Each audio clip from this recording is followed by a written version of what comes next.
Ce n'est pas le monde qui vous retient, c'était vous-même, cette petite voix dans votre tête, celle qui commente tout ce que vous faites, qui juge vos décisions et anticipe l'avenir.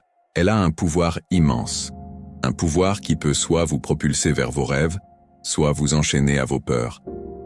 Il y a quelques années, j'avais une présentation importante à faire, j'avais tout préparé, j'étais compétent, mais cette voix n'arrêtait pas. Tu vas te ridiculiser. Ils vont voir que tu n'es pas à la hauteur. Tu vas oublier ton texte. Le jour J, j'ai bafouillé, j'ai perdu le fil, et ma performance a été médiocre.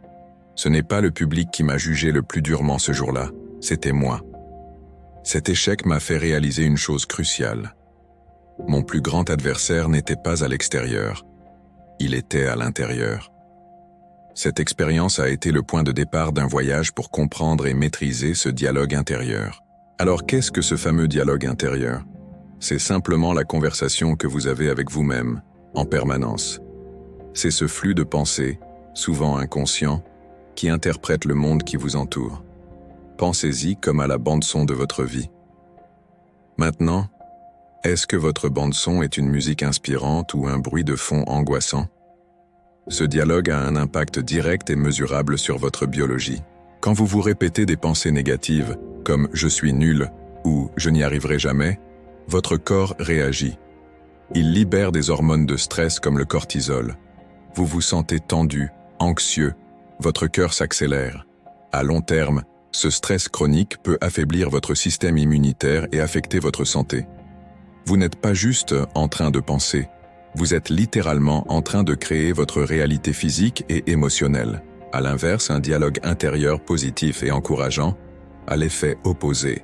Se dire « je suis capable », « j'apprends de mes erreurs »,« je vais faire de mon mieux », ça change tout.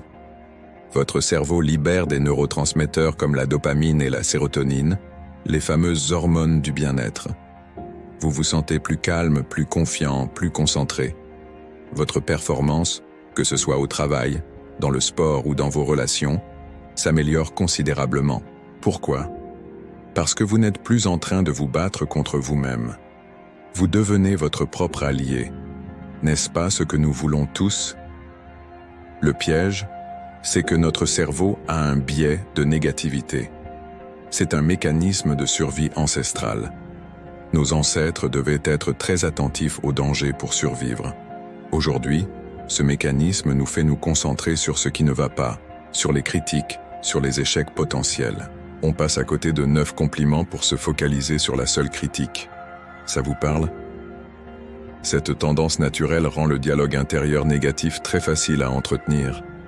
Mais la bonne nouvelle, c'est que ce n'est pas une fatalité.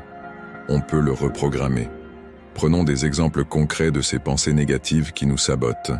La plus courante, c'est la pensée « tout ou rien ». C'est le fameux « si je ne réussis pas parfaitement, alors je suis un échec total ».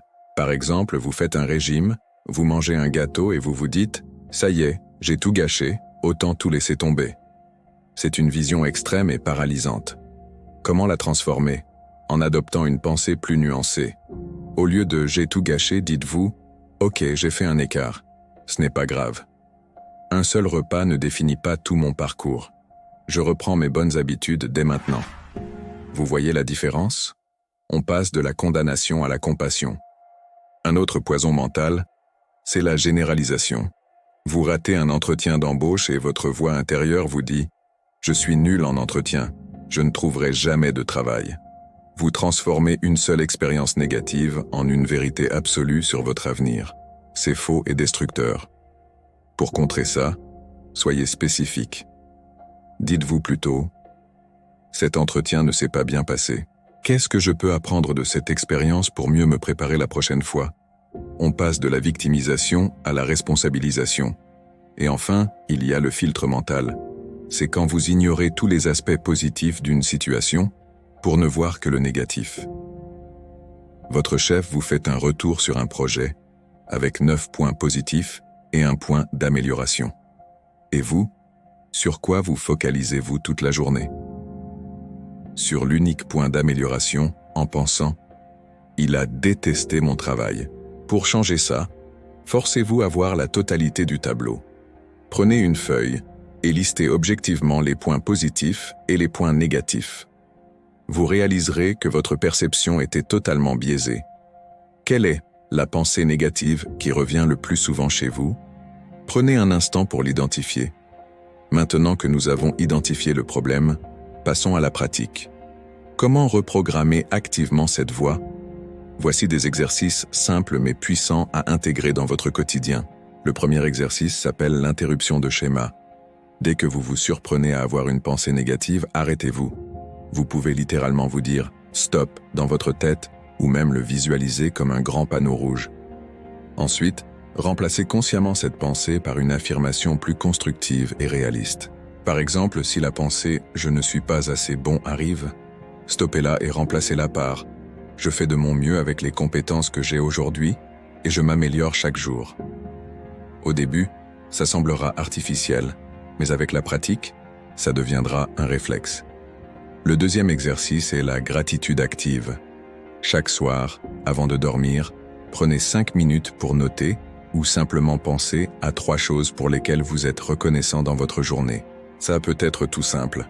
Un bon café, un sourire échangé, une tâche que vous avez réussi. Cet exercice force votre cerveau à chercher le positif et petit à petit, il modifie ce fameux biais de négativité. Vous entraînez votre esprit à voir ce qui va bien plutôt que ce qui ne va pas. Enfin, le troisième exercice, parlez-vous comme vous parleriez à un ami cher. Quand un ami échoue ou doute de lui, que lui dites-vous? Vous l'enfoncez? Non, bien sûr que non. Vous l'encouragez, vous lui rappelez ses qualités, vous êtes bienveillant. Alors pourquoi vous traitez-vous différemment? La prochaine fois que vous êtes dur avec vous-même, demandez-vous « Est-ce que je dirais ça à mon meilleur ami ?» La réponse sera probablement non.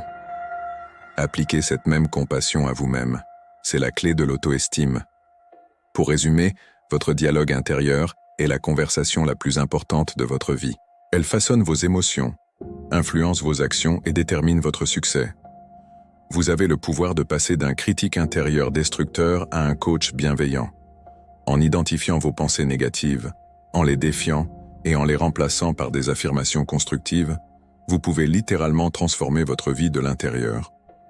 Ce n'est pas une solution magique, c'est un entraînement quotidien, comme aller à la salle de sport. Mais pour votre esprit, si cette vidéo vous parle, si vous voulez continuer à nourrir votre esprit chaque semaine avec des outils concrets pour une vie plus épanouie, abonnez-vous à Esprit Clair. Votre soutien nous permet de créer plus de contenu comme celui-ci. Et n'oubliez pas, la personne avec qui vous passez le plus de temps, c'est vous-même. Assurez-vous d'être en bonne compagnie. Merci d'avoir regardé et à très bientôt.